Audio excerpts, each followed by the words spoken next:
Well, good morning, everybody. Thanks for joining me on my walkabout today. And what do I want to talk about today? I was watching this committee hearing about the CBC the other day, and they had as a guest speaker a young lady from the Canadian Taxpayers Federation. Really sharp young lady. And she was getting grilled by Liberal and conservative MPs. Of course, the tone of the questions changed from one to the other. But basically, she proposes to defund the CBC. So they wanted her to justify that, and basically, the biggest argument the Liberals had was that what's going to happen to the Indigenous news reporting. And her point was, well, the CBC spends far less on Native news than they do on corporate bonuses. Oops. Plus, the Indigenous have their own news network that does a far better job at reporting what matters to the natives.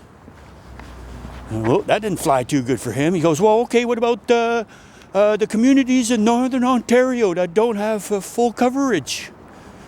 Well, they have internet. They can get pretty much anything everybody else can. So that didn't fly too well. And here's a few interesting facts that came out of this inquiry. Catherine Tate, that condescending biatch who runs the CBC, and that's a nice way to describe this woman. She's entitled like you wouldn't believe. She makes $500,000 a year, and she's about to be handed a golden parachute because she's retiring. Worse yet, she gets a $125,000 a year performance bonus. I don't know how they measure performance. They must have a negative performance review kind of deal, because as it stands, their best show, Murdoch Mysteries, which isn't even produced by the CBC, by the way, garners 1.7%. And their 6 o'clock news has a rating of 0.7% in the Greater Toronto Area. I don't know how you measure that, but that sure as hell ain't success. I suppose they're not completely clueless, because they've realized the future is podcast. We know that now. Long-form podcasts is far more informative, it's far more difficult to manipulate, especially if you don't edit anything. And the truth comes out a lot more clearly. So, okay, they decide they're going to produce a podcast. And they do. At the cost of pretty close to $1 million. And up to this point, they have about as many subscribers that I have. A little old guy recording his rants while he goes around for a walk on his daily walk.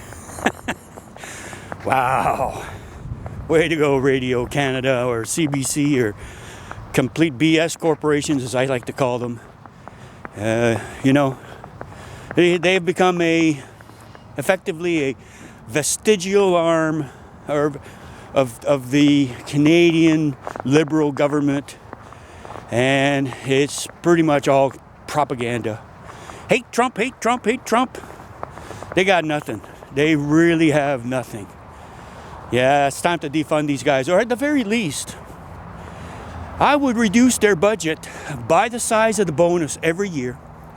I would reduce their budget by the reduction in viewership every year.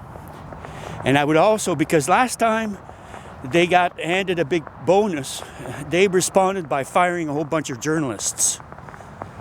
Well, I would also reduce their budget every time they fire a single journalist by that amount. Because you know what's going to happen. They're just going to work around so that they can still get their big fat budgets and their big fat bonuses. And to hell with the Canadian people, the Canadian taxpayers, and anybody who works for them. I feel sorry for those people. All right, that's it for that one. Please come back. Please subscribe and like. Really helps the channel. Maybe I'll beat the pants off the CBC on their podcast. What a bunch of losers. All right, guys, that's it for that one.